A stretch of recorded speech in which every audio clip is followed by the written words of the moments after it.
သာသနာတော်နှစ်2559နှစ်ကောဇာတက္ကရာ1389ခုနှစ်တဆောင်ဘုံလာပြီကျော်6ရက်2015ခုနှစ်ဒီဇင်ဘာလ2ရက်ရန်ကုန်တိုင်းဒေသကြီးမရမ်းကုန်းမြို့နယ်သာသနာရေးဝန်ကြီးဌာနသာသနာတော်ထွန်းကားပြန်ပွားရေးဦးစီးဌာန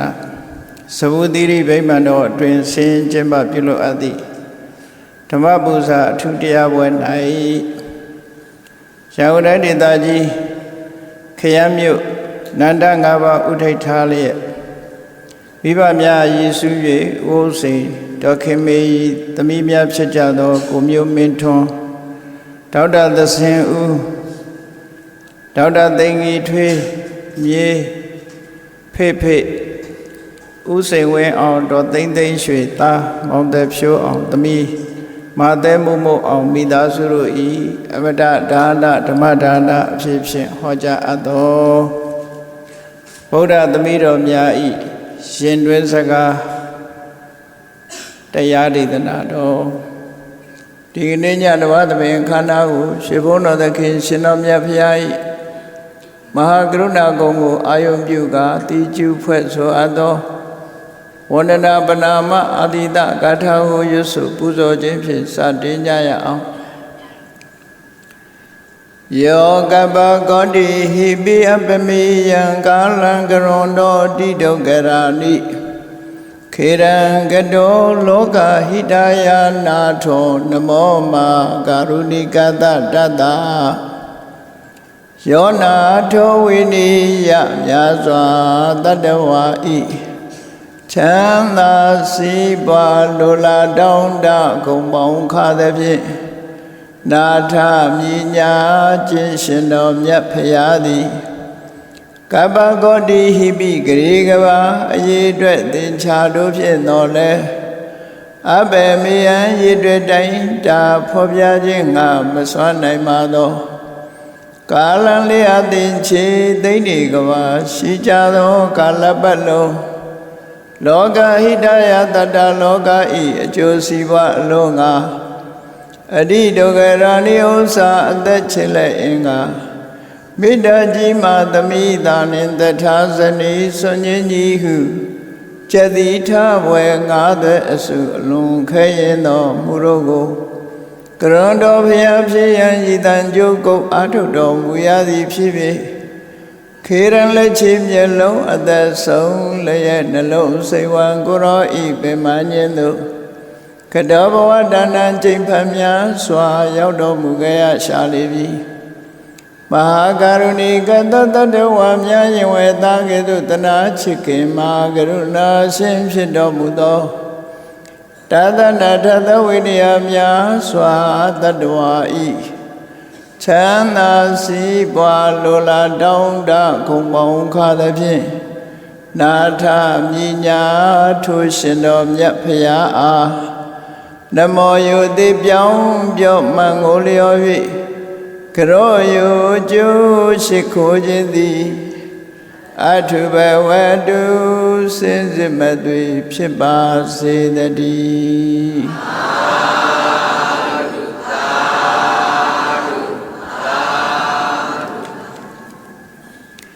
ဗုဒ္ဓသမီးတော်များဤရှင်တွင်စကားမုဒ္ဒထေရီမဤရှင်တွင်စကား83ပါးသောထေရီမတို့ရဲ့ရှင်တွေကထွက်ပေါ်လာတဲ့တရားစကားအတန်တွေကိုမှတ်တမ်းတင်ထားတဲ့ထဲပဲဒီကနေ့မုဒ္ဒထေရီမရဲ့ရှင်တွင်စကားတရားကိုကြားနာကြရမှာဖြစ်တယ်ဆက်လက်ပြီးတော့လည်းအခြားထေရီမတွေရဲ့တရားစကားတွေကိုလည်းမှတ်သားနိုင်ယူချဖို့ပေါ့မုဒ္ဒထေရီမဟာအမြတ်တနုမြတ်ဗုဒ္ဓရဲ့အဆုံးအမတွေကိုတစ်သက်လုံးမမေ့နိုင်အောင်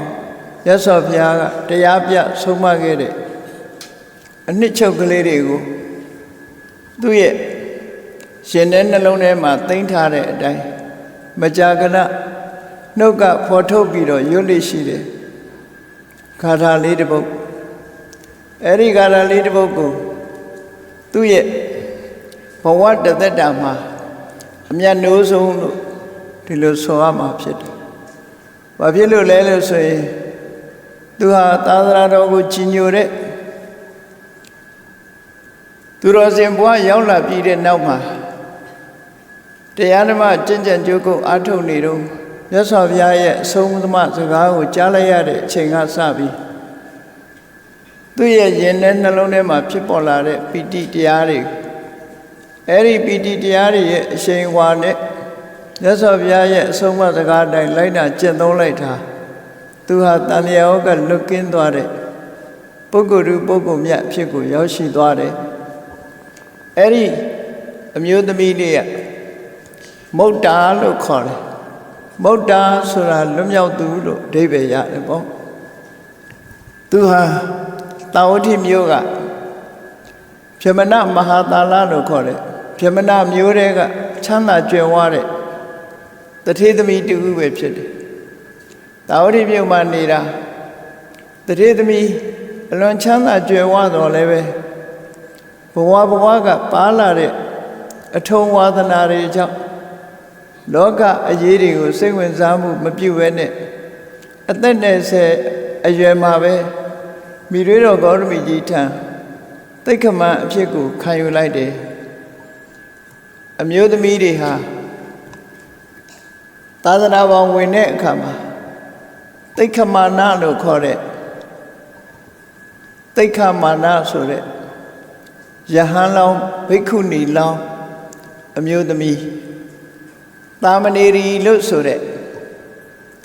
သာမဏေဘဝနဲ့နေရတဲ့အမျိုးသမီး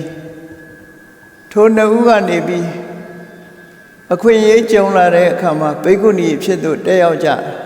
အဲ့တော့အမျိုးသမီးတွေအနေနဲ့သာသနာတော်မှာပေါင်းမှာအဆင့်3ဆင့်ရှိတယ်ပေါ့သာမဏေရီရဲ့သိက္ခမာနရဲ့ဘိက္ခုနီရဲ့လို့3ဆင့်ရှိတယ်အမျိုးသားတွေမှာတော့2ဆင့်ပဲရှိတယ်သာမဏေဆိုတဲ့မြန်မာလူမျိုးတွေခေါ်တဲ့ကိုရင်ပေါ့ကိုရင်ခေါ်တဲ့သာမဏေရရဲ့သက်20ပြည့်လာလို့ယဟန်ဖြစ်ရောက်တဲ့အခါကျတော့ဘိက္ခုဆိုတဲ့ယဟန်ဥပဇင်းရဲ့အမျိုးသားတွေကျတော့2မျိုးပဲရှိတယ်သာမဏေရရဲ့ဘိက္ခုရဲ့အမျိုးသမီးတွေကျတော့သာမဏေရီသိက္ခမာနဘိက္ခုနီလို့ဆင့်3ဆင့်ရှိတယ်ဒါကထေရဝါဒ tradition လို့ခေါ်တဲ့မြန်မာနိုင်ငံမှာထွန်းကားတဲ့အစဉ်လာမြတ်ဗုဒ္ဓရဲ့အဆုံးအမတိုင်းဝိနည်းကျမ်းဂန်တိုင်းလိုက်နာကျင့်သုံးကြတဲ့အဆင့်တွေပဲမဟာယာနလို့ခေါ်တဲ့ဘုရားဘာသာခိုင်းခွဲတစ်ခုကတော့ ordination ကို3မျိုးသတ်မှတ်ထားတယ်သူတို့ကသာမဏေရီသာမဏေရလို့ဆိုတဲ့ဒီအဆင့်ကို initial ordination လို့ဒီလိုခေါ်တယ်အဲ့ဒီ initial ordination က training ယူပြီးတဲ့အခါမှာယဟန်ဘဝကိုကူးပြောင်းတဲ့အခါဘိက္ခုဘိက္ခုနီ ordination ဆိုပြီးတော့ဒုတိယအဆင့် higher ordination ဆိုပြီးတော့လုပ်တယ်အဲ့ဒီနောက်မှာသူတို့ကတစ်ဆင့်ထပ်တိုးလိုက်တယ်ဘာလဲလို့ဆိုရင် body tata ordination ဆိုပြီးတော့နောက်တစ်ဆင့်ထပ်တိုးထားတယ်အားလုံးဟာဖျားလောင်းနေကြီးဖြစ်ပြီးတော့ဖျားလောင်းဝါဒကိုကင်ဆွဲထားပြီးဖျားအဖြစ်နဲ့ပဲတန်မြတ်ဝကလွတ်ကင်းမယ်လို့ဖျားအလောင်းဆိုတဲ့ဘွဲ့ကိုခံယူကြတဲ့ body tata ordination ဆိုတာတစ်ဆင့်ရှိလာဒါသူတို့ရဲ့ tradition ရာထူးခြားချက်အဲ့ဒီမှာအခုထေရဝါဒအပြည်ပြည်ဆိုင်ရာထေရဝါဒဗုဒ္ဓသာသနာပြုတက်ခဲ့သူမှာတက်နေကြတဲ့ကျောင်းလာတက်ကြတဲ့မဟာယာန tradition တိုင်းသာသနာပေါင်းဝင်ရောက်လာကြတဲ့ပုဂ္ဂိုလ်တွေဘိက္ခုနီတွေလည်းရှိတယ်ဘိက္ခုတွေလည်းရှိတယ်အဲ့ဒီဘိက္ခုနီဘိက္ခုတွေရဲ့ခေါင်းကိုနော်သေးသေးချာချာရင်းနှီးလို့ဂရုစိုက်ကြည့်လိုက်မယ်ဆိုလို့ရှိရင်နှစ်ဖူးအထက်ကဆံစထိတ်နာလေးမှာအပြောက်ကလေး3ပြောက်တွေ့ရတတ်တယ် အပြောက်ကလေးတစ်ပြောက်ဆိုရင်တာမဏေရီနှစ်ပြောက်ဆိုရင်ဘိက္ခုနီသုံးပြောက်ဆိုလို့ရှိရင်ဘောရိတတ္တလို့ဒီလိုလဲတချို့ဂိုင်းကသတ်မှတ်ထားတာရှိအဲ့အပြောက်ကလေးသုံးပြောက်တွေ့ပြီဒီအပြောက်ကလေးတွေကဘယ်ကနေရောက်လာတာတုံးဆိုရင်သူတို့အမတ်တရားအနေနဲ့ခဏခေတ်မှာတော့ဖះကိုမီးပူဇော်တဲ့ဒီအမွှေးတိုင်လေးမှာရှိတဲ့မီးလေးနဲ့ဆန်စားကိုထိုးလိုက်တဲ့အခါအနေရွက်ကလေးထင်သွားတာပေါ့နော်ပူတော့ပူမှာပေါ့ဘုန်းကြီးတို့ငယ်စဉ်ကာလတုန်းကမိုးခုတ်ကိုသွားတဲ့အခါမှာကြောက်ပြတ်သက်ဆိုတဲ့တောင်ကောင်းထဲမှာနေတဲ့မဟာယာနဘုန်းကြီးတရုတ်ဘုန်းကြီးလို့ပြောရမှာပေါ့အဲ့ဒီဘုန်းကြီးကောင်းမှာတော့ကြက်ပြားဝိုင်းလောက်အရာတွေတွေ့ရတယ်အဲ့တော့ကြက်ပြားဝိုင်းလောက်ခေါင်းတစ်ကောင်လုံးဟာအနေရွတ်တယ်လို့ပဲကြက်ပြားဝိုင်းလောက်အဝိုင်းလေးတွေခေါင်းမှာဆပင်မပေါက်နိုင်ပဲနဲ့ဖြစ်နေတယ်ဘာဖြစ်လို့ဒါတွေဘာဖြစ်လို့ဒီလိုဖြစ်နေသလဲလို့မေးမြန်းစုံစမ်းတဲ့အခါအဲ့ဒါတဝါရရင်တပြောက်ချထားတာတဲ့အဲ့တော့ဝါတော်ကြီးပြီဆိုရင်ခေါင်းမှာဆပင်တောင်ရှိမှာမဟုတ်ဘူးကြက်ပြားဝိုင်းနေနဲ့မီးရှို့ထားတာနော်အခုခေတ်ကတော့အဲ့ဒါတော့ကြီးအောင်မလုပ်တော့ပဲနဲ့တစိမ့်မနှိပ်တော့ပဲနဲ့အမွှေးတိုင်လေးနဲ့ထွန်းနေဆိုတော့အမွှေးတိုင်ရာကလေးလောက်ပဲသပင်ဟာမီးကျွန်းသွားပြီးတော့အမာရွက်ကလေးလိုဖြစ်သွားတယ်အဲ့ဒါလို့ဆိုဒါကကိုယ်ယုံကြည်ခြင်းနဲ့ကိုလှုပ်ကြတာပေါ့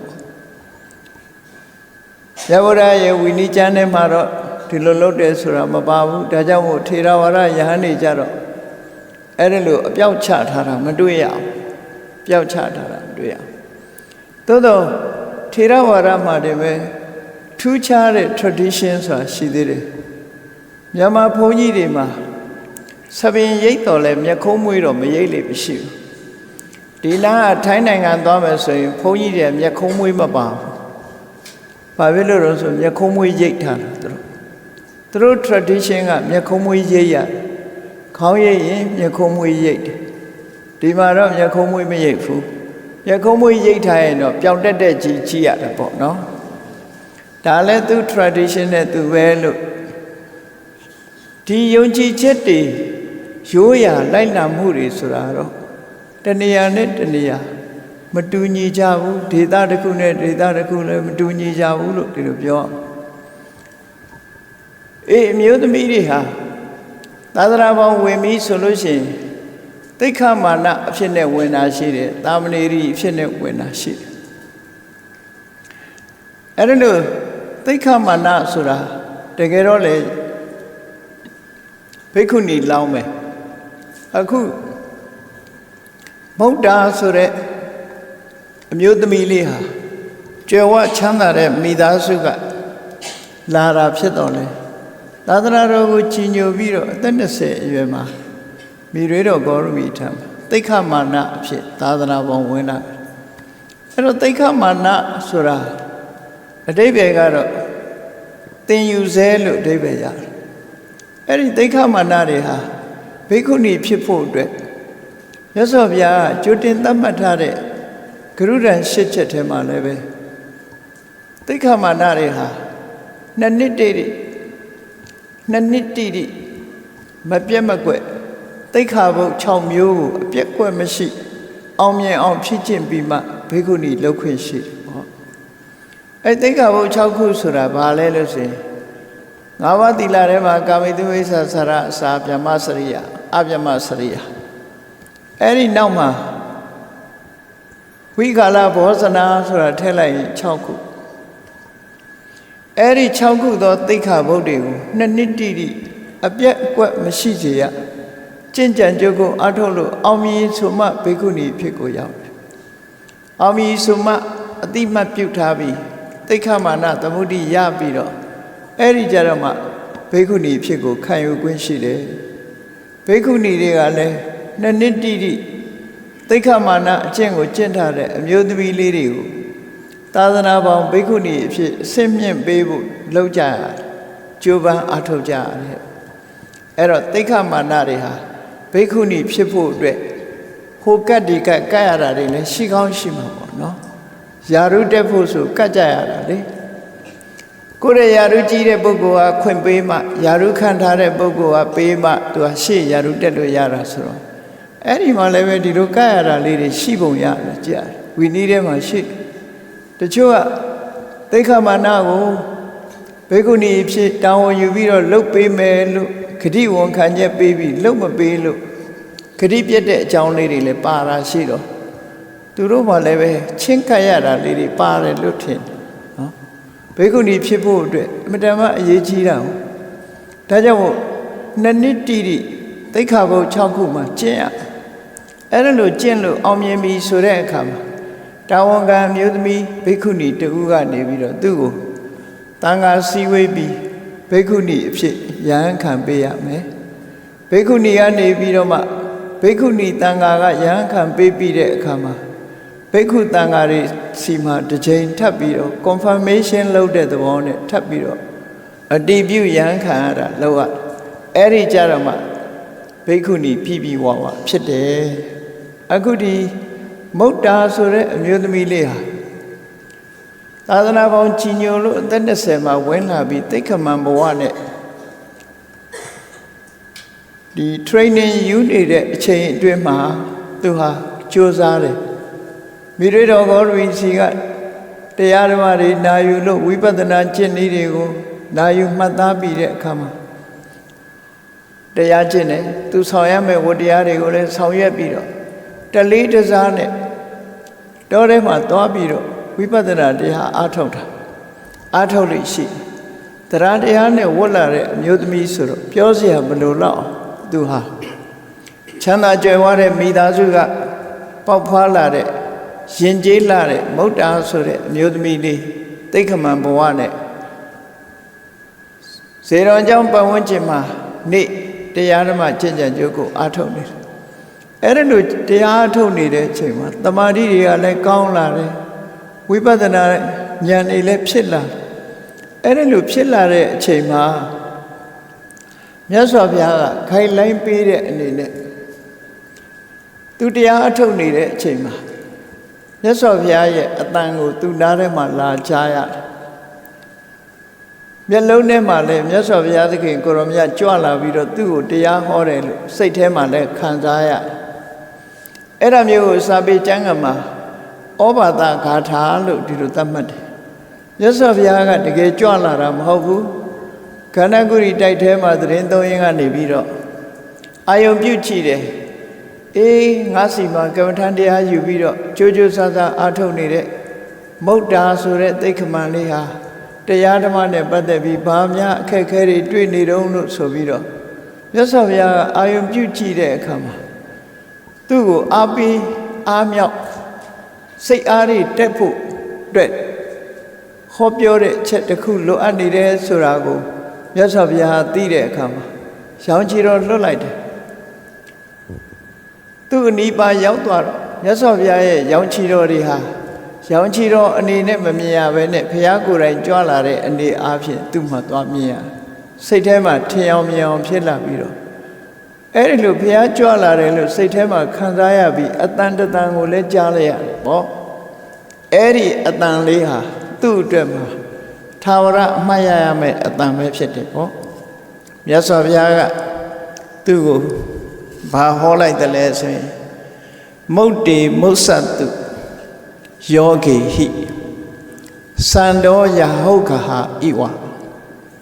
ဝိပ္ပမုတ်တေနစိတ်တေနအနနာဘုံဇပိဏကံဒီလေးပရာရှိတဲ့အနှစ်ချုပ်ထားတဲ့ဂါထာလေးတစ်ပုဒ်နဲ့မြတ်စွာဘုရားကသူ့ကိုဆုံးမဩဝါဒပေးလိုက်တာသမီးမုတ်တာယာဟုဖန်ခံထားရတဲ့ယာဟုခံတွင်းကလွတ်ကင်းသွားတဲ့လာမင်းကြီးလို့ယောဂဆိုတဲ့တရားဆို၄မျိုးကလွတ်အောင်ကြိုးစားပါယောဂ၄မျိုးကလွတ်မြောက်အောင်ကြိုးစားပါလွတ်မြောက်သောစိတ်ရှိသူဖြစ်လာလို့ရှိရင်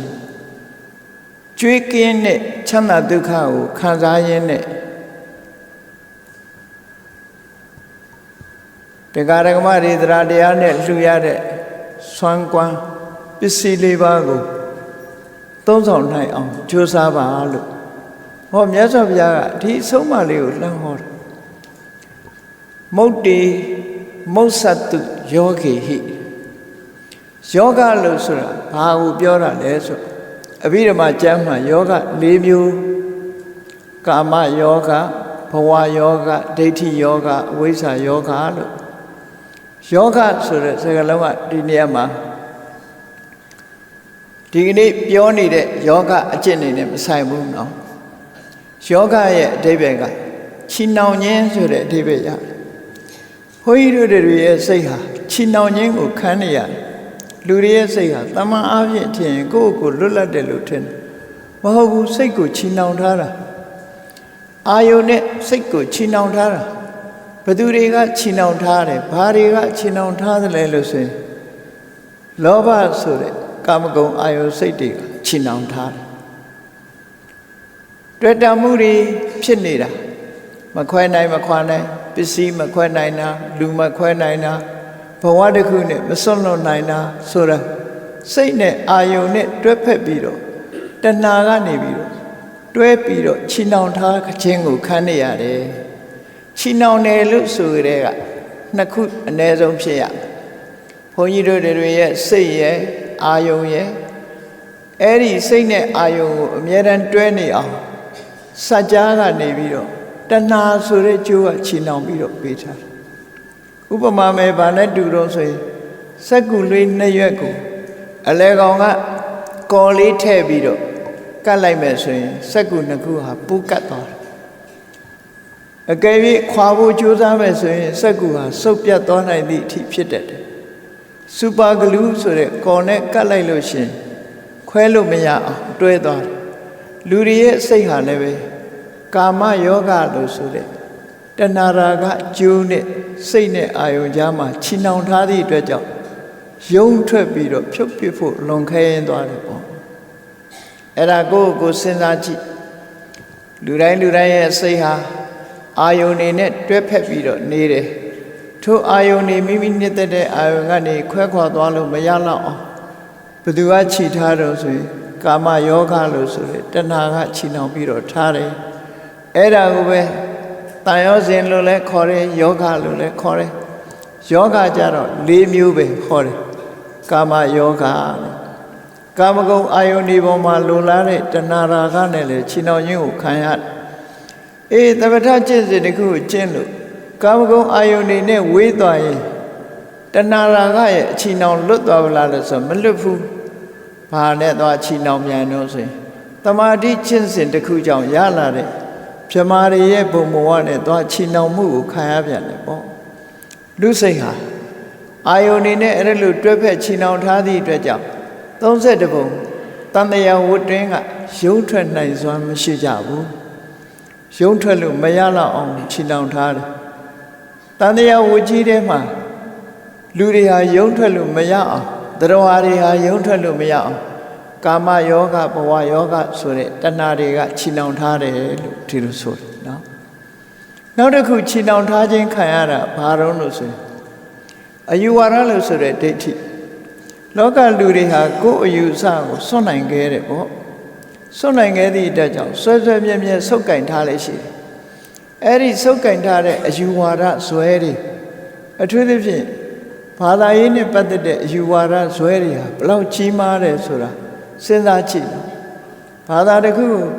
မိမိမိယိုးဖလာကိုးကွယ်လာတဲ့ဘာသာတစ်ခုကိုစွန့်လွတ်ဖို့ဆိုတာအလွန်ခဲတယ်အသက်သေးခံပြီးတော့ဆုပ်ကင်နေကြတယ်အဲ့ဒါဒိဋ္ဌိယောဂလို့ခေါ်တယ်လွယ်ကူကူနဲ့စွန့်တာမဟုတ်ဘူးအဲ့ဒါလို့အယူဝါဒနဲ့ပတ်သက်ပြီးအမြင်နဲ့ပတ်သက်လာလို့ရှိရင်လေလူတွေရဲ့စိတ်ထဲမှာအဲ့ဒီဒိဋ္ဌိယောဂဆိုတာကြီးကခြိနှောင်ပြီးတော့ထားသည့်အတွက်ကြောင့်တန်တရားတွေကရုံးထွက်နိုင်စွာမရှိကြဘူးဟောနောက်တစ်ခုကျတော့ဘာလို့ဆိုအကြီးမားဆုံးသောခြိနှောင်မှုဆိုတာအဝိဇ္ဇာယောဂပဲဖြစ်တယ်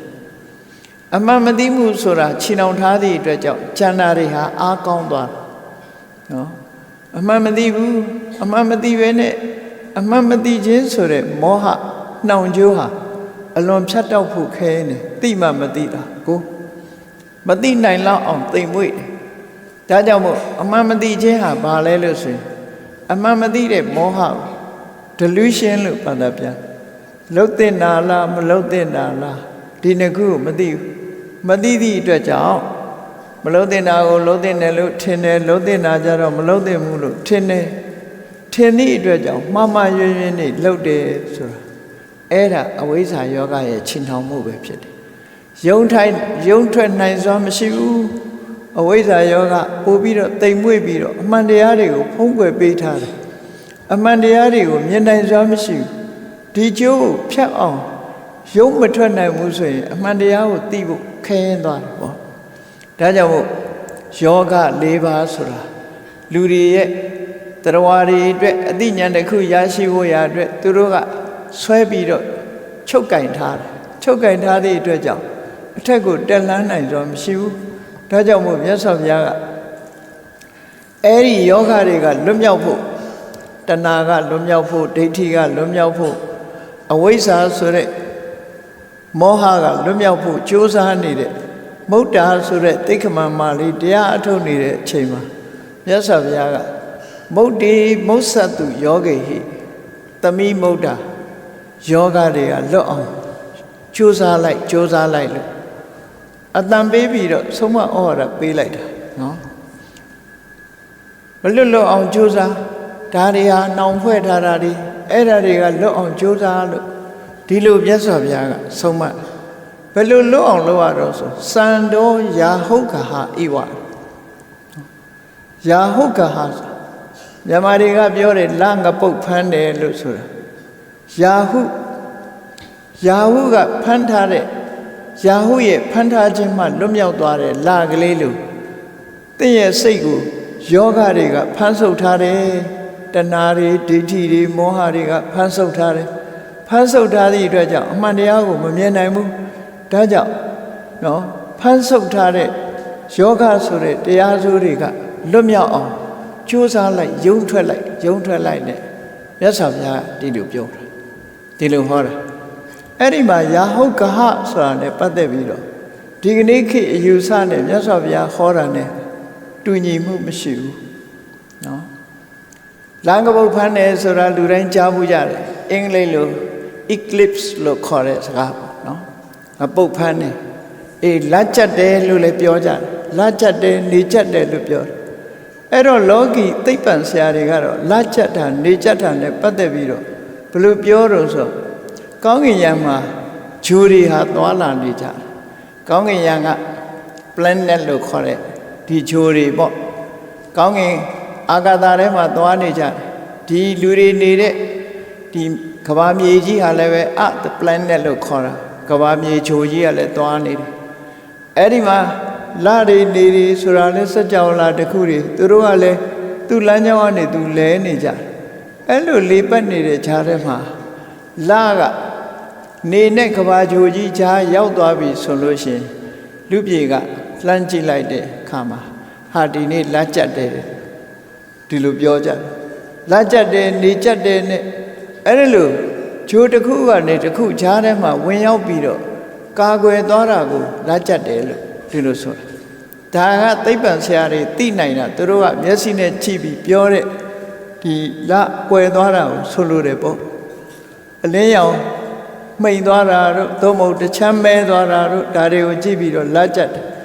ကျွတ်တင်ပြီးတော့လည်းပဲဂျိုရီသွားလာတာကိုတွက်ချက်ပြီးတော့ဘယ်နေ့ဘယ်ရက်မှလက်ကျက်နိုင်တယ်လို့ဒီလိုပြောတာလည်းရှိတယ်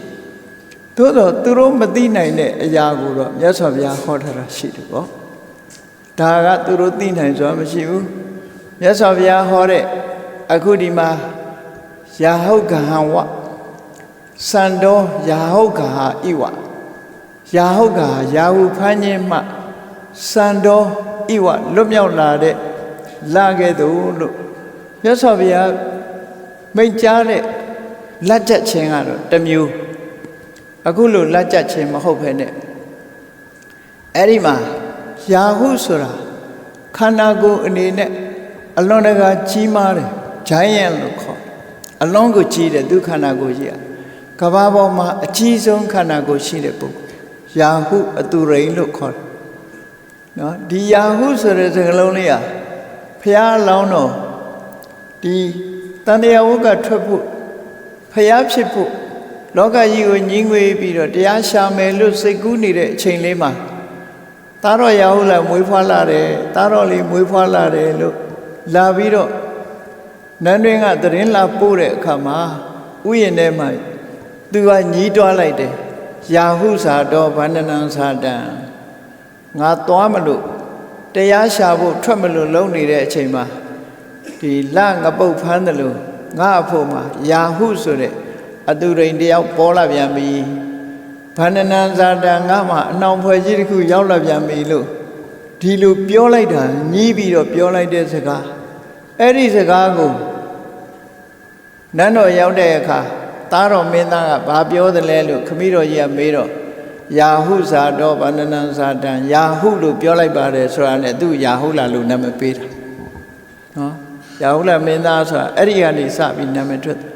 ဘုရားလောင်းဆိုလိုရင်းကတော့လတ်တာမလို့လုံးနေတော့ရာဟုနဲ့တွေ့သွားပြန်ပြီဆိုတဲ့အဓိပ္ပာယ်မျိုးပြောတာအနောင်ဖွဲ့ဖြစ်သွားပြီအဲ့တော့ဒီထဲမှာမြတ်စွာဘုရားဟောတဲ့ရာဟုကလကိုဖမ်းတယ်ဆိုတာဟာအခုလို့ကဘာချိုကြီးတွေတစ်ခုနဲ့တစ်ခုကာကွယ်သွားတဲ့အဓိပ္ပာယ်ကိုဆိုလိုတာမဟုတ်ဘူးရာဟုဆိုတဲ့အသူရိနတ်ကြီးရှိတယ်တဲ့အင်မတန်ကြီးတယ်သူကတခါတရံကြတော့ကောင်းကင်ယံမှာသူလည်းအငြိမ်နေတာမဟုတ်ဘူးရှောက်သွားနေတာပေါ့သွားတဲ့အခါမှာသူသွားတဲ့လမ်းကြောင်းနဲ့လာတဲ့လမ်းကြောင်းနဲ့တခါတလေဆုံသွားတယ်ပေါ့အမြဲတမ်းတော့မဆုံဘူးအဲ့ဒါလို့သူဆုံတဲ့အခါမှာသူကကြည်စဲတဲ့အနေနဲ့မလုပ်တော့လာသွားတဲ့လမ်းကြောင်းမှာပါဇက်ကြီးဟထားတယ်ပါဇက်ကြီးဟထားတော့လာကြီးကအဲ့ဒီပါဇက်ထဲဝင်သွားပါဇက်ထဲဝင်သွားတော့လူပြေကလာရောင်မောက်မမြင်ရတော့ဘူးပေါ့တခါကျတော့မေးစီအောင်ညှက်ထားတယ်တခါကျတော့လက်နဲ့ဖမ်းဆုပ်ထားတယ်ဒါကိုတော့သိပ္ပံဆရာတွေမသိနိုင်ပေဘူးပေါ့ဒါကိုတော့သိပ္ပံဆရာတွေရဲ့အရာမဟုတ်တော့ဘူးမြတ်စွာဘုရားကအဲ့ဒါလို့ဟောထားတာတန်ရုပ်ပါဠိတော်မှာရှိလျက်စန္ဒီမစန္ဒတုတ်နဲ့သူရိယတုတ်ဆိုပြီးတော့တုတ်တန်နှစ်ခုရှိတယ်အဲ့ဒီတုတ်တန်နှစ်ခုထဲမှာအခုလို့လမ်းကြုံလို့ကြီးစဲမှုကိုခံရတဲ့လာတွေနေတွေမှာဗိမာန်ပိုင်ရှင်နတ်သားတွေရှိကြတယ်အဲ့ဒီလာတွေနေတွေပေါ်မှာနေကြတဲ့ဖြစ်ကြတဲ့လက်နတ်သားတို့နေနတ်သားတို့ဆိုတာရှိတယ်အဲ့ဒီလက်နတ်သားနေနတ်သားတို့ဟာရာဟုရဲ့ကြီးစဲမှုကိုခံရတဲ့အခါမှာသူတို့လည်းကြောက်ကြတယ်နော်သူတွေကကြောက်ကြအဲ့တော့ရာဟုရဲ့ခံတွင်းထဲမှာဝင်သွားတယ်ဆိုတော့သူတို့လန့်တာဒီလဗိမာန်ကြီးကတော့မလန့်ဘူးပေါ့လဗိမာန်မှာဖြစ်တဲ့နတ်သားကလန့်တော့သူကလူတွေလိုပဲကြောက်ပြီဆိုလို့ရှိရင်သူကလည်းပဲဟိုဣတိပိသောတို့ဘာလို့ရွတ်တာပေါ့စေကြောက်တဲ့လူရွတ်တယ်လို့ပဲပေါ့သူကလည်းဖះကိုကိုးကွယ်တဲ့နတ်သားဖြစ်သည့်အတွက်ကြောင့်ဖះပွင့်တဲ့အခါမှာဖះကိုကိုးကွယ်တာဖြစ်တော့အဲ့ဒီလိုရာဟုကြီးနဲ့တွေ့ပြီးခြိစဲခံရပြီဆိုရင်သူကဘာရွတ်တုံဆိုနမောတိဗုဒ္ဓဝီရထုကြီးမားသောလုံးလရှိတဲ့ဥရှင်တော်မြတ်ဖះရှင်တော်ဖះအားရှိခိုးလိုက်ပါတယ်ဝိပ္ပမုတ်တော်တိတပ္ပတိဘေးရန်ခတ်သိမ်းကလွတ်မြောက်တော်မူတဲ့ရှင်တော်မြတ်ဖះရှင်တော်မြတ်ဖះဟာဘေးရန်အန္တရာယ်ခတ်သိမ်းကလွတ်မြောက်တဲ့ပုဂ္ဂိုလ်ဖြစ်ပါတယ်တမ္ပါရပฏิပန္နောသမိတပည့်တော်ဟာအခက်အခဲဘေးရန်အန္တရာယ်နဲ့ကျုံနေပါတယ်တတ္တမေတရဏံဘဝတပည့်တော်ရဲ့ကိုးကွယ်ရာဖြစ်တော်မူပါဒီလိုလဏ္ဏတာကရာဟုကြီးကကြည်စဲလိုက်တဲ့အခါမှာသူကကြောက်လန့်ပြီးတော့အဲ့ဒီလိုရွတ်တာအဲ့ဒီလိုလဏ္ဏတာကရွတ်ဆိုပြီးတော့ဘုရားကိုတန်တနော်ဒါကြောင့်မို့လို့တချို့ကလက်ကြရင်ဒါရွတ်ရတယ်ဆိုပြီးတော့ရွတ်တယ်အခက်ခဲအကြက်တဲတွေကျုံနေရင်လည်းပဲမန္တန်ဖြစ်လူတွေကရွတ်ကြတယ်ဒါလေးကိုနော်ရွတ်ကြည့်ပေါ့ဘုရားတရားတော့ရွတ်ကြည့်လို့ရှိရင်အခက်ခဲတွေပျောက်ချင်ပျောက်သွားမှာပေါ့နော်အဲ့ဒါလို့အခက်ခဲကြုံတဲ့ရွတ်လို့ရှိတယ်အဲ့ဒါလို့လဏ္ဏတာရွတ်တယ်ဆိုတာတန်ရုပ်ပါဠိတော်မှာထင်ရှားရှိတယ်ပေါ့ဒေဝပုဒ္ဒတန်ရုပ်လို့ဆိုတဲ့အထက်မှာရှိအဲ့ဒီပဲနမောတိဗုဒ္ဓဝီရထု နမောတေဗုဒ္ဓဝေရထုဝိပမုတ်တောတိတပ္ပတိတမ္ပါရပฏิပန္နောသမိတတ္တမေတရဏံဘဝနမောတေဗုဒ္ဓဝေရထုဝေရအထုကြီးမားသောလုံလဝိရိယရှိတဲ့အိုရှင်တော်မြတ်ဖရာအရှင်ဖရာရှိခိုးလိုက်ပါလေဝိပမုတ်တောတိတပ္ပတိအရှင်ဘုရားဟာဘေးရန်ခတ်သိမ်းအားလုံးကနေကိလေသာခတ်သိမ်းကလည်းလွတ်မြောက်ပြီးသူဖြစ်ပါတယ်တမ္ပါရပฏิပန္နောသမိတပည့်တော်ဟာခက်ခဲအကြက်တဲ့အန္တရာယ်ကြီးနဲ့ရင်ဆိုင်နေရပါတယ်တတ္တမေတရဏံဘဝတပည့်တော်ရဲ့အားကိုးရဖြစ်ပါလို့သူကဒီလိုတောင်းတလိုက်တာပေါ့ဆုတောင်းလိုက်တာအဲ့ဒါလို့ရွတ်လိုက်တဲ့အတန်ကြောက်ကြောက်လန့်လန့်နဲ့ဖះကိုရှ िख ိုးလိုက်တဲ့အတန်ကိုမြတ်စွာဘုရားကဒိဗ္ဗသောတာနဲ့ကြားလိုက်တယ်ပေါ့ကြားလဲကြားတယ်ဒိဗ္ဗစက္ခုနဲ့မြင်လဲမြင်လိုက်တယ်အဲ့ဒါလို့မြင်လိုက်တဲ့အခါမြတ်စွာဘုရားကျောင်းတော်ကနေပြီးတော့ဘာပြောလိုက်တယ်လဲလို့ဆိုရင်တထာဂတံအရဟံတံစန္တိမာတရဏံကတောယာဟုစန္တံပမုဿတုဗုဒ္ဓလောကနုကမ္ပကာမြတ်စွာဘုရားကအတန်တော်ကြားအောင်လှမ်းပြောလိုက်တာလူတွေတော့ကြားချင်မှကြားမှာပေါ့မြတ်စွာဘုရားအတန်ဆိုတာကြားစေခြင်းတဲ့ပုဂ္ဂိုလ်ပဲကြားအောင်ပြောလိုက်တယ်အေးဟိုကတော့ချီဆယ်ပြီးတော့ပါဇက်ကြီးဟာသို့မဟုတ်မေးကြီးနဲ့ညှက်ထားဖို့ကြိုးစားနေတဲ့အချိန်မြတ်စွာဘုရားကတထာဂတံအရဟံတံသန္တိမံတရဏံကတောလဏ္ဏတာဟာဘုရားကိုကိုးကွယ်တဲ့ပုဂ္ဂိုလ်ဖြစ်တယ်ယာဟုသန္တံပမုဿတုဟေးယာဟုနတ်ကြီးလကိုဖမ်းမထားနဲ့လွတ်လိုက်ဗုဒ္ဓလောကနုကမ္ပကာမြတ်စွာဘုရားတွေဟာလောကကိုတနာတော်မူကြတယ်ကရုဏာထားတော်မူကြတယ်ဆက်ပြီးတော့လှုပ်ဖမ်းမထားပါနဲ့လွတ်လိုက်ပါလို့မြတ်စွာဘုရားအဲ့ဒီကထာရွတ်လိုက်တယ်အဲ့ဒီကထာလည်းရွတ်လိုက်ရောယာဟုကြီးကမြတ်စွာဘုရားရဲ့အတန်ကိုကြားလိုက်တာနဲ့ကြောက်ရွံ့တုန်လှုပ်သွားတယ်ချက်ချင်းမြတ်စွာဘုရားရဲ့စွမ်းတကူနဲ့ကြောက်ရွံ့တုန်လှုပ်သွားပြီးဘယ်သွားတော့ဆိုသူတို့အတူရိနတ်ချင်းနတ်မင်းချင်းဖြစ်တဲ့ဝေပစိတ္တိစီရောက်သွားပြီးတုန်တုန်လှုပ်လှုပ်နေသူကဝေပစိတ္တိစီကြောက်ကြောက်ရွံ့ရွံ့နဲ့ဝေပစိတ္တိအတူရာနတ်မင်းကြီးစီရောက်သွားတယ်လာကိုလွှတ်လိုက်ပြီးတော့သူပြေးအဲ့ဒီနတ်မင်းကြီးစီရောက်သွားတော့ဝေပစိတ္တိနတ်မင်းကအတုရနတ်မင်းကသူ့ကိုဘာပြောတော့ဆိုကိနုတန္တရမာနောဝယာဟုစန္တံပမုဿတိဟေးဘာဖြစ်လို့လန့်လန့်နဲ့လာကိုလွှတ်လိုက်တာလဲမင်းကြောက်ကြောက်လန့်လန့်နဲ့ဘာဖြစ်လို့လာကြီးကိုလွှတ်လိုက်တာလဲခုနကတော့ဖမ်းဆုပ်နေတာသူဘာဖြစ်လို့လွှတ်လိုက်တာလဲတံဝိခရူပတံဝိခရူပောအာဂမကိနုဘိတောဝတိဋ္ဌတိဘာဖြစ်လို့ကြောက်ကြောက်လန့်လန့်နဲ့အခုဒီနာလာပြီးတော့ကြောက်ကြောက်လန့်လန့်ကြီးနဲ့ပြူရူပြဲတဲ့နဲ့ဘာဖြစ်လို့လန့်ဖြန့်ပြီးတော့ချိနေတာလဲလို့ဝေပစိတ္တိကမေးလိုက်တဲ့အခါမှာယာဟုကနေဘာပြန်ပြောတော့ဆိုတတ္ထဓာမေတတ္ထဓာမေဖလေမုဋ္ဌာဇီဝန္တောနတုခံလဘေသူဟာမလွတ်လို့ရှိရင်သူကောင်းခုနှစ်စိတ်ကွဲသွားမှာပေါ့တဲ့ငါဟာအသက်ရှင်မှုမရှိဘူးတဲ့ဗုဒ္ဓဂါထာဘိက္ခုတောမိမြတ်စွာဘုရားကနေလွတ်ဖို့ပြောနေတယ်တဲ့အောက်ကနေပြီးတော့ငါ့ကိုလွတ်လိုက်ဖို့ပြောနေတယ်တဲ့အဲ့ဒါငါဆက်ကိုဆုတ်ထားမယ်ဆိုလို့ရှိရင်ငါကောင်းခုနှစ်စိတ်ကွဲသွားမှာပေါ့တဲ့နောစီမုံစေးရစန္ဒိမှာလာကိုမလွတ်ဖဲထားရင်ငါခေါင်းခုနှစ်စိတ်ကွဲသွားမှာပေါ့ဒါကြောင့်မို့လို့ကြောက်ကြောက်လန့်လန့်နဲ့လွတ်လိုက်တာပါလို့ဒီလိုပြောတယ်အေးအဲ့ဒါနဲ့ပတ်သက်ပြီးတော့လက်ကျက်တဲ့အခါတို့နေကျက်တဲ့အခါတို့ဆိုပြီးတော့တချို့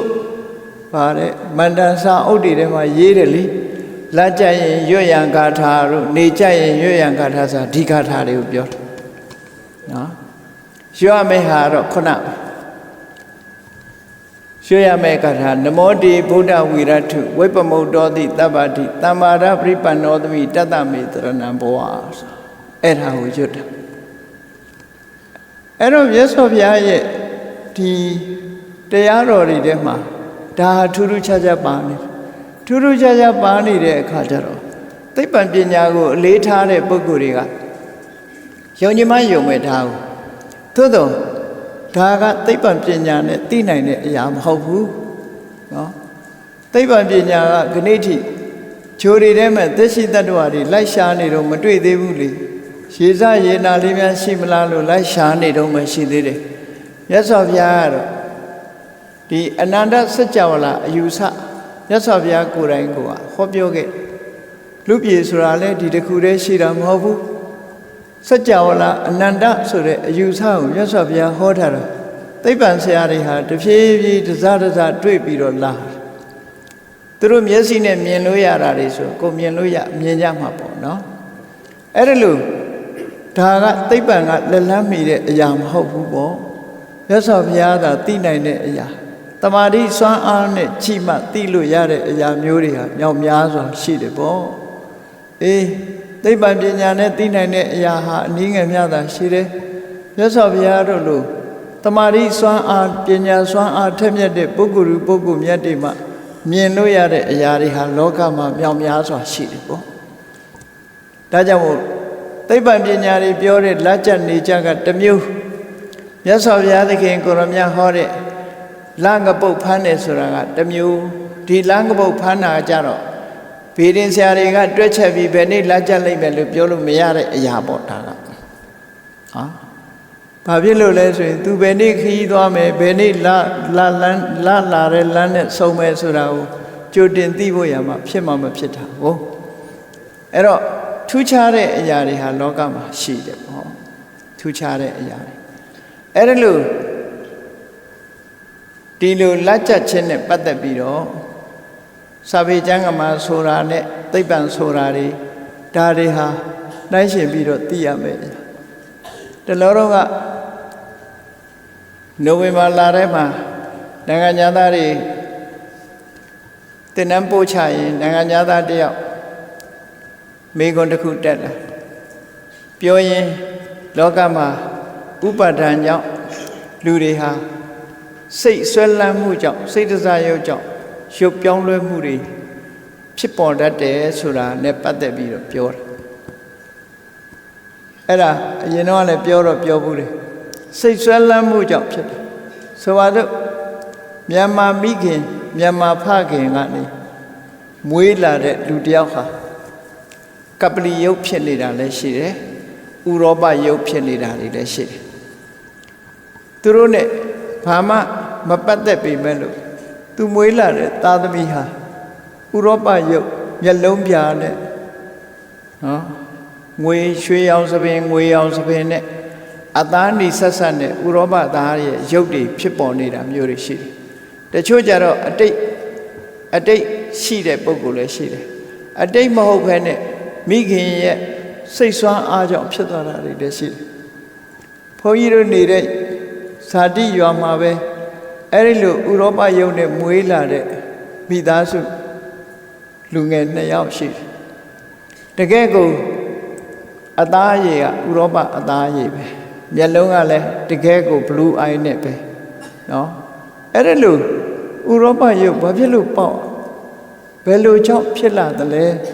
ဆိုတော့အဲ့ဒီမျိုးသမီးကကိုဝန်ရှိနေတဲ့အချိန်မှာသူကနိုင်ငံသားတွေထူးထူးဆန်းဆန်းလူပြူကြီးတွေကိုကြည့်ရင်ကြောက်တတ်တယ်လူဆိုတာမတူဘူးမျိုးကလူတွေလို့ခဏခဏမမြင်ဘူးတောဆိုတော့ကြောက်တာတခါတော့ပြင်သစ်ကကျမကြီးပါရဂူဆရာဝန်ကြီးတွေဟာတောနယ်တွေလိုက်ပြီးတော့ငှက်ဖျားရောဂါကာကွယ်မှုဆေးတွေထိုးပေးတဲ့အချိန်ရှိတယ်အဲ့ဒီတော့ကပြင်သစ်လူမျိုးကြီးတွေကိုကြည့်ပြီးတော့သူကြောက်တော့ခြေရွာအုပ်ချုပ်ရေးမှုတွေကတကြီးတွေရွာတကြီးကနေအတင်းခေါ်ပြီးတော့ပုံနေတဲ့နေရာဆွဲထုတ်ပြီးတော့ကာကွယ်ဆေးထိုးခိုင်းတယ်ပေါ့အဲ့ဒီလိုဆေးထိုးခံရတဲ့အမျိုးသမီးဟာဒီဥရောပပြင်သစ်ကလာတဲ့လူကြီးရဲ့ရုပ်အဆင်းကိုကြည့်ပြီးစိတ်ထဲမှာစွဲနေတယ်ကြောက်လန့်ပြီးတော့စိတ်ဆွဲတာသူမွေးလာတဲ့ကလေးဟာ2ယောက်စလုံးအဲ့ဒီဥရောပရုပ်ဖြစ်တယ်ဘ ဘာကြောင့်ဖြစ်တယ်လဲလို့ဆိုတာစိတ်ဆွဲကြောင့်ဖြစ်တယ်လို့ဘုန်းကြီးကဒီလိုပြောတော့နိုင်ငံသားတယောက်ကဘာပြောတော့ဆို genetic ဆိုတာရှိတယ်ဆိုပြီးတော့သူကရှင်းပြတယ်ဒါဖြင့် genetic ဆိုတာတဦးနဲ့တူဆက်ဆံမှုမရှိသည့်အတွက်ကြောင့် genetic ဘာကြောင့်ဒီလိုကူးနိုင်တယ်လဲလို့ပြောတဲ့အခါကျတော့အဲ့ဒါကြတော့ तू မသိဘူးတဲ့ကံတရားပဲပြန်ရောက်တော့မှာပေါ့ဆိုလိုတာကမြတ်စွာဘုရားရဲ့တရားတော်တွေဟာတခါတရံကြတော့လက်လန်းမမှီနိုင်ဘူးပေါ့နော်လက်လန်းမမှီနိုင်တဲ့အကြောင်းတရားတွေဖြစ်လာတယ်ပေါ့အဲ့ဒါလိုဖြစ်တယ်အဲ့တော့လောကမှာထူးခြားချက်တွေဆိုတာရှိလို့မရှိဘူးလို့လည်းပြောလို့လည်းမရနိုင်ဘူးအခုလို့လာကြတာနဲ့ပတ်သက်ပြီးမြတ်စွာဘုရားဒီစကားထဲမှာထည့်ပြီးတော့ဟောတာဒီဥပမာစကားအဲ့ဒါကိုမှတ်သားကြရမှာဖြစ်တယ်ပေါ့မုတ်တေမုတ်သတ္တုယောဂေဟိစန္တောယာဟုတ်ခဟာဣဝခြေသမီးမုတ်တာတဏှာဒိဋ္ဌိအဝိဇ္ဇာလို့ဆိုတဲ့ယောဂတွေကလွတ်ကင်းအောင်ကြိုးစားပါယာဟုဖန္တာခြင်းမှာလွတ်မြောက်လာတဲ့လက်ပြည့်ဝန်းပမာမင်းရဲ့စိတ်ကလေးလွတ်မြောက်အောင်ကြိုးစားပါဒီလိုမြတ်စွာဘုရားသူ့တရားထုတ်နေတဲ့အချိန်မှာဒီကာထာလေးနဲ့ဆုံးမဝိပ္ပမုတ်တေနစိတ်တေနအနနာဘုံဇပိဋကအဲ့ဒီစိတ်ကလေးဟာယောဂတွေကလွတ်မြောက်သွားလို့ရှိရင်လုံးဝလွတ်မြောက်တဲ့စိတ်ရှိသူအနေနဲ့ကိလေသာဆိုတဲ့ကျွေးတွေမရှိပဲဘဝကိုဘဝမှာရှင်သန်ပြီးတော့ပစ္စည်းလေးပါးကိုအသုံးပြုပါလို့ဒီလိုဆိုလိုတယ်ပေါ့အဲ့တော့ပုထုဇဉ်ဘဝနဲ့ဒီသာသနာပေါင်းနေကြတဲ့ပုဂ္ဂိုလ်တွေဆွမ်းသင်္ကန်းကြောင်းဆေးဆိုတဲ့ပစ္စည်းလေးပါးကိုအသုံးပြုတဲ့အခါပုထုဇဉ်ဘဝနဲ့အသုံးပြုတာဟာမြတ်စွာဘုရားရှိကကြွေးယူပြီးသုံးတာနဲ့အလားတရံတူတယ်။ဘာဖြစ်လို့လဲဆိုရင်မြတ်စွာဘုရားကကိလေသာအတော်ကင်းအောင်ကျင့်ခိုင်းတာအဲ့ဒီကျင့်လို့ကျင့်နေသည့်အတွက်ကြောင့်လူကိုတန်းဖို့မြတ်စွာဘုရားဆုံးမတာဆိုတော့လူမှုတန်းမှုတွေယဟန်တန်ဃာတွေရရှိထားတဲ့ဆွမ်းသင်္ကန်းကြောင်းစေပစ္စည်းလေးပါဟာမြတ်စွာဘုရားရဲ့အဆုံးအမကြောင့်ရရှိတာဖြစ်သောကြောင့်တကယ်ကြည့်မယ်ဆိုရင်မြတ်စွာဘုရားရဲ့ပစ္စည်းလို့ဒီလိုပြောရအောင်အဲ့ဒီမြတ်စွာဘုရားရဲ့ပစ္စည်းကိုကိလေသာတွေကင်းအောင်မလုပ်နိုင်ဘဲနဲ့စားရင်ကျွေးတင်တယ်လို့ဒီလိုပြောတာနော်တနည်းအားဖြင့်ပြောမယ်ဆိုလို့ရှိရင်ကျွေးဆိုတာကာမိဆန္ဒကိုခေါ်လို့ကာမိဆန္ဒဆိုတာတဏှာပဲကာမဂုဏ်အာယုန်ဒီပေါ်မှာစိတ်ဆန္ဒရှိနေခြင်းဒီကျွေးပဲအဲ့ဒီကျွေးမကင်းသေးဘူးဆိုလို့ရှိရင်ကျွေးမကင်းတဲ့ပုဂ္ဂိုလ်ရဲ့စားသုံးမှုဟာကျွေးဆက်ရမယ့်အနေအထားတစ်ခုရှိတယ်ကျွေးမကင်းသေးလို့ရှိရင်စိတ်ပူရတယ်မဟုတ်လားကျွေးတင်နေပြီဆိုရင်စိတ်ပူတာနော်အဲ့ဒီကျွေးမကင်းသေးတဲ့ပုဂ္ဂိုလ်တွေဟာကျွေးဆက်ရမယ်ဆိုတဲ့တနေ့ဒီကျွေးတွေဆက်ရမယ်ဆိုတဲ့အနေအထားမျိုးကရှိနေတာကျွေးကင်းတဲ့ပုဂ္ဂိုလ်ကလွတ်လွတ်လပ်လပ်စိတ်ချလက်ချနေလို့ရတာဟုတ်ကျွေးမကင်းသေးတဲ့ပုဂ္ဂိုလ်ဟာကျွေးပေးရအောင်မှာဆိုတဲ့စိတ်ကရှိနေသေးတယ်အေးဒါကြောင့်မြတ်စွာဘုရားကဝိပ္ပမုတ်တေနစိတ်တေနအဲ့ဒီယောဂဆိုတဲ့အနှောင်ဖွဲ့တွေကလုံးဝလွတ်သွားပြီဆိုရင်လွတ်သွားတဲ့ပုဂ္ဂိုလ်တယောက်ဟာကျွေးကင်းသွားပြီ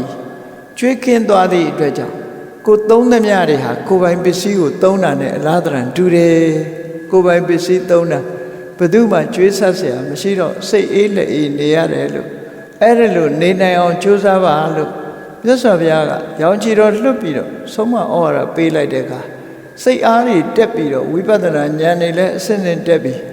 အဲ့ဒီမျိုးသမီးလေးဟာယ ahanan ဖြစ်သူရောက်ရှိပြီးတော့သွားတယ်မုဒ္ဒါဆိုတဲ့သိက္ခမနာယ ahanan ဖြစ်သူရောက်သွားဒါကြောင့်မို့လို့ဒီကာထာလေးကိုသူကအမြဲတမ်းသူ့ရဲ့ရင်ထဲနှလုံးထဲရင်တွင်းစကားအနေနဲ့အမြဲတမ်းရွတ်ဖတ်ပြီးတော့ပြောဆိုလေးရှိတယ်ပေါ့အဲ့ဒီပြောဆိုလေးရှိခဲ့တာနော်အဲ့တော့မုတ်တေမုတ်သတ္တုယောဂီဟိစန္တောယာဟုတ်ကဟာဣဝဝိပ္ပမုတ်တေနစိတ်တေနအနနာဘုံဇပိဏကံသမီးမုတ်တာယာဟုဖန်ခံရတဲ့ဖန်ခံရခြင်းမှလွတ်မြောက်လာတဲ့လပမာယောဂဆိုတဲ့တရားစိုးတို့မှလွတ်မြောက်အောင်ကြိုးစားပါလွတ်မြောက်တဲ့စိတ်ရှိတဲ့ပုဂ္ဂိုလ်မှသာလေ ကျွေးကင်းစွာချမ်းချမ်းသာသာနေထိုင်ရမှာဖြစ်တယ်လို့မြတ်စွာဘုရားဒီတရားကိုဟောကြားဆုံးမပေးခဲ့တာဖြစ်တယ်ပေါ့အဲ့ဒီဆုံးမချက်အတိုင်းသူဟာကျင့်ကြံကြိုးကိုအထုတ်လိုက်တာနောက်ဆုံးမှာယဟန္တာမဖြစ်သွားပြီးယဟန္တာဘဝနဲ့ပြိဋိဘံဆံတဲ့အခါမှာလည်းပဲပြိဋိဘံဆံဃာနီးမှာလည်းဒီခါတာလေးကိုရွတ်ပြီးတော့ဘဝအဆုံးသတ်သွားတယ်တဲ့သူ့ရဲ့ယင်တွင်တရားဟာရှင်တွင်စကားလေးဟာမြတ်စွာဘုရားရဲ့ဒီအဆုံးအမတရားပဲဖြစ်တယ်။ဒါကြောင့်တရားချစ်ခင်သူတော်စင်ပြိဿများအနေနဲ့ကလည်းပဲဘာလို့ရမှာလဲတို့တွေဟာနှောင်ကြိုးတန်းလန်းနဲ့နေကြရတာဖြစ်သောကြောင့်ယောဂဆိုတဲ့တဏှာနှောင်ကြိုးတွေတန်းလန်းရှိနေတယ်ဒိဋ္ဌိဆိုတဲ့အယူဆွဲနှောင်ကြိုးတွေတန်းလန်းရှိနေတယ်အဝိဇ္ဇာဆိုတဲ့အမှန်မသိမှုနှောင်ကြိုးတွေနဲ့ကာလန်ထားတာဖြစ်တယ်ဒါကြောင့်ဒီနှောင်ကြိုးတွေကလွတ်အောင်တို့တွေကြိုးစားအထောက်ကြမှာဖြစ်တယ်လို့ကိုယ်စီစိတ်ထဲမှာနှလုံးသွင်းပြီးမြတ်ဗုဒ္ဓရဲ့အဆုံးအမအတိုင်းထာဝရလွတ်မြောက်အောင်ကြိုးစားအထောက်တော်မူနိုင်ကြပါစေကုန်သတည်း